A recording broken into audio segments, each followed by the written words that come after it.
Welcome, we're joined by Ed Ram, a journalist and documentary photographer. Ed was recently in Karabakh covering the war there and has just returned to London. He was working in conjunction with the Telegraph and Vice. Ed, thank you very much for your time.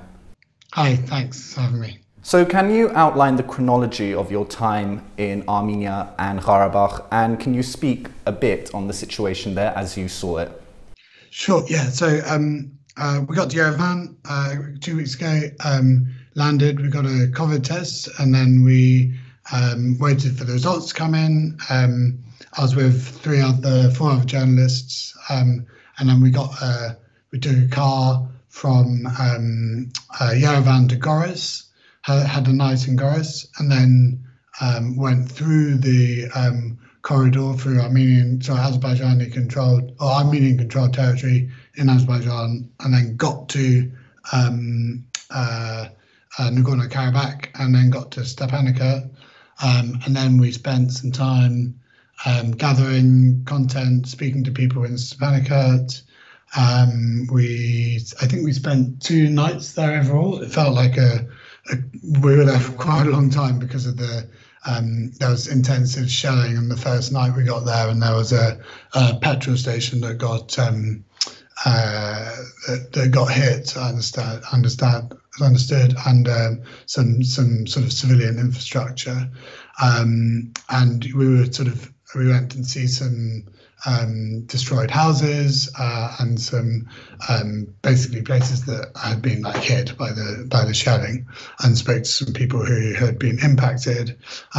We went to a school that had been partially hit, and then we went to, I think the next day we went to Shushi to cover a wedding that was taking place in the church. I think it was quite widely reported. It was I actually interviewed the bride who was getting married, and she said she didn't realise how many journalists were going to come. And it was probably attended by sort of over 50 journalists, and just two of the couple getting married and the priest. So it was quite a spectacle. And then we went to see the cultural centre that had been bombed, and then on the third day, I think we went to we went down to one of the stages of the front line, and then that evening we left back to Goris, came back to Goris, had a day in Yerevan after that, and then interviewed the Prime Minister, and I left that evening. So that was the kind of sum of the week, basically. And you mentioned you went to the front line. Can you describe that experience and your interactions with the servicemen there? Yeah, so we went to the front line, 5 journalists altogether. We used the road going down to a town called Martuni, and then from Martuni we then went further to. I understand that there are various stages of front lines. So you've got the front where the actual fighting and is in contact is taking place, and then we were slightly further behind in some of the trenches there, and then we were shown a drone that had a kamikaze drone that the Armenian forces said was downed by them. They sort of left it on the field there to show us, and it had one unexploded bomb that was about this big that had been kind of dug into the floor. And we were told that these drones are sort of old Soviet era AN-2 biplanes that get modified so they can fly unmanned, and then they fly over, drop their bombs, and then sort of crash into a target or just crash into a field. And then we went back to Martuni, but came under quite heavy bombardment from shelling while we were there, and then took shelter. And then until the shelling subsided, we when the shelling subsided, we left as soon as we could. And then Martini was particularly empty, and I saw the only people I saw in the whole town were sort of 3 pensioners sitting on a bench and sort of relaxing. But it was a. I mean, I tried to take a photo of it as we drove past, actually, because it was an amazing sight, sort of sight of resilience in a completely empty town that was being bombarded, and you just had these 3 old people sitting and having a chat on the bench. And can you tell us a bit about your interactions with the local inhabitants when you were in Stepanakert? How would you have assessed the mood in Nagorno-Karabakh? People were. It was. The town was very empty. There were the people that we met were either underground in bunkers, hiding in bunkers, or hiding in sort of safe places that they'd found. The shelling there is unpredictable and can come at any time. It happened when we were there overnight, and it was there was quite heavy bombardment at one point, and we had to hide. But the majority of the people there were old, couldn't move easily, and were hiding. The majority of the men between 18 and 55 were either helping with the war effort or on the front line, and the majority of the women and children had left by that stage. They were had gone, had taken sort of refuge in Armenia and gone to Yerevan, or were staying in hotels in Armenia. So it was pretty empty. But the people that I did meet were all sort of resolute in their feeling that they wanted to. They were in sort of foursquare behind, sort of standing behind the soldiers on the front line, and very insistent that it was their motherland and that they didn't want to leave, and they were asking, why should we? This is our homeland. This is our motherland. This is where we have a right to be. And you have spent time covering conflicts in Afghanistan, Libya, in other countries. How did this war compare to other wars you've covered?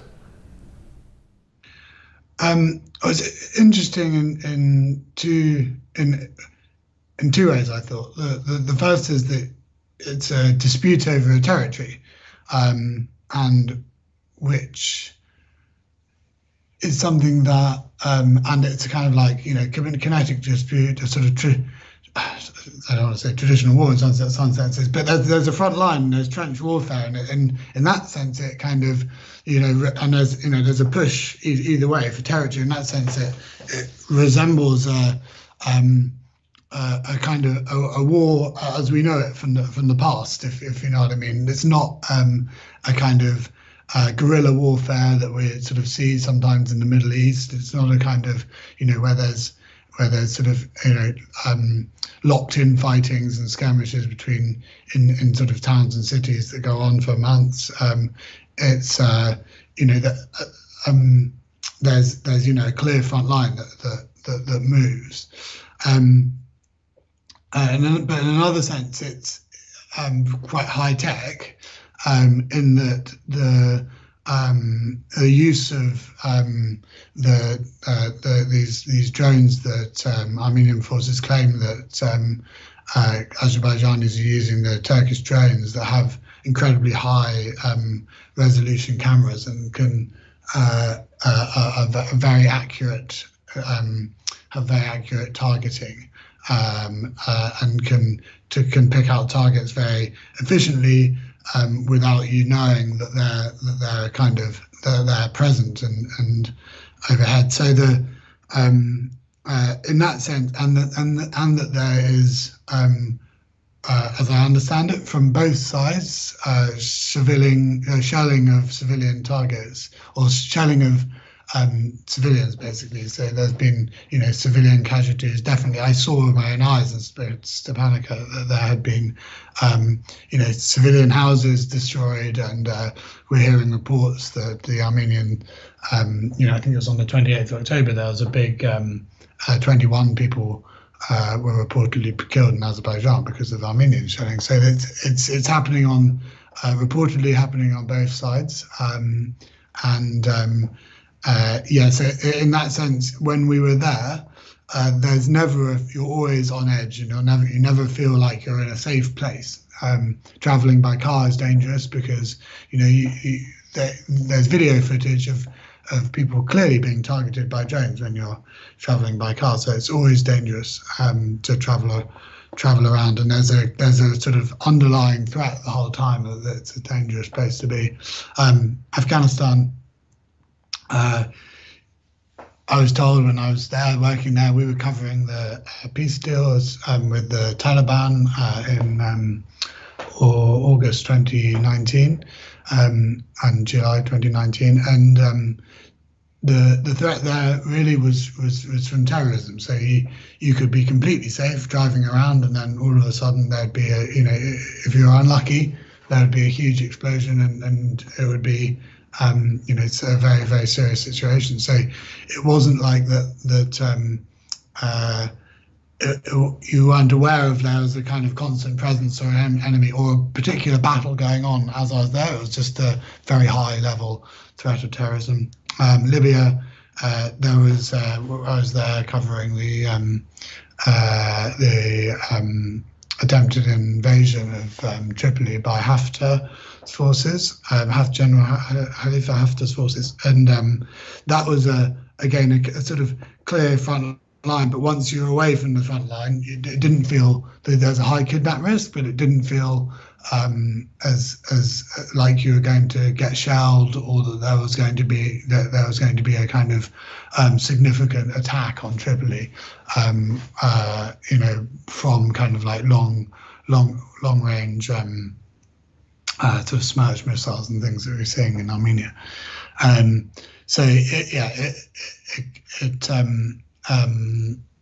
Dangerous in different ways, but when we were in Nagorno-Karabakh, there wasn't a feeling like that the enemy was among us.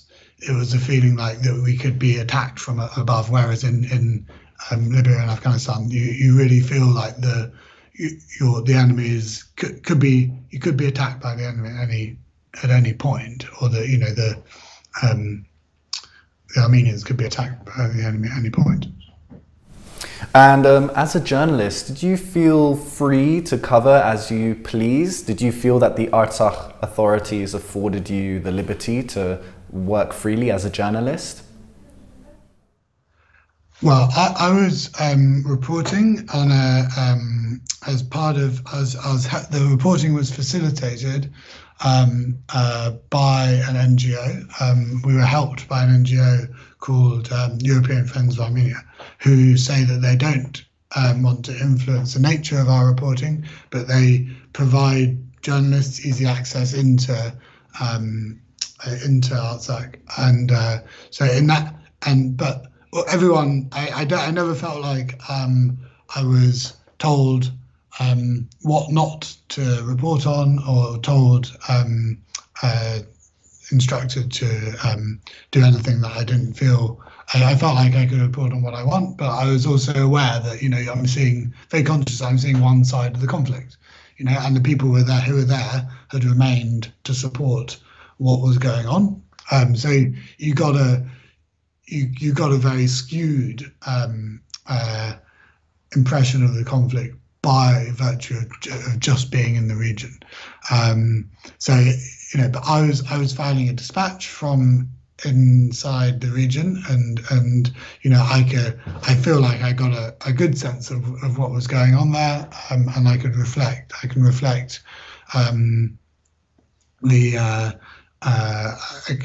sort of give a fair reflection of what was happening inside Nagorno-Karabakh and inside that region. And finally, you interviewed Armenian Prime Minister Nikol Pashinyan. What was your perception of the PM? It's interesting to me because Pashinyan did go from a journalist to a political prisoner to an opposition MP to a protest leader and now a wartime leader. There are many that feel he's performing well, whereas there are others that feel he's out of his depth. I'm curious what you thought after your interaction with him. Thanks. I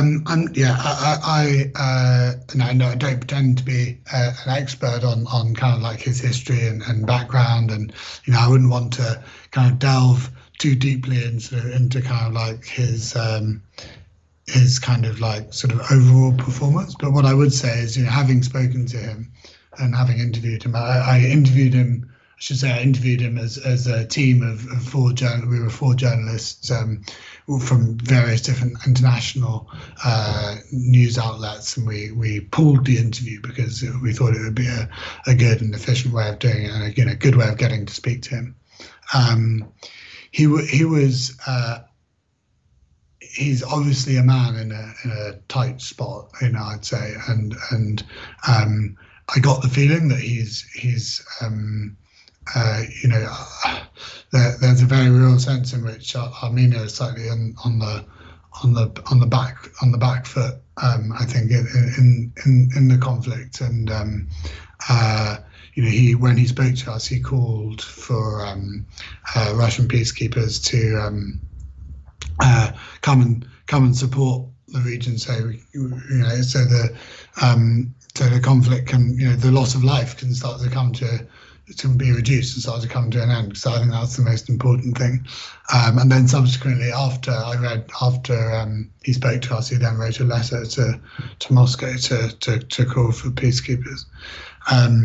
So I think that he, my main concern is for the civilian lives, but on either side of the conflict, and there should never be civilian loss of life in war, it's something that I hope will come to some kind of peaceful resolution. Although at the moment it does also seem quite difficult to understand how that's going to happen when both sides seem to be so dug in. Well, Ed, thank you very much for your time. No worries. Thanks so much. I really appreciate it. And thank you for joining us on CivilNet.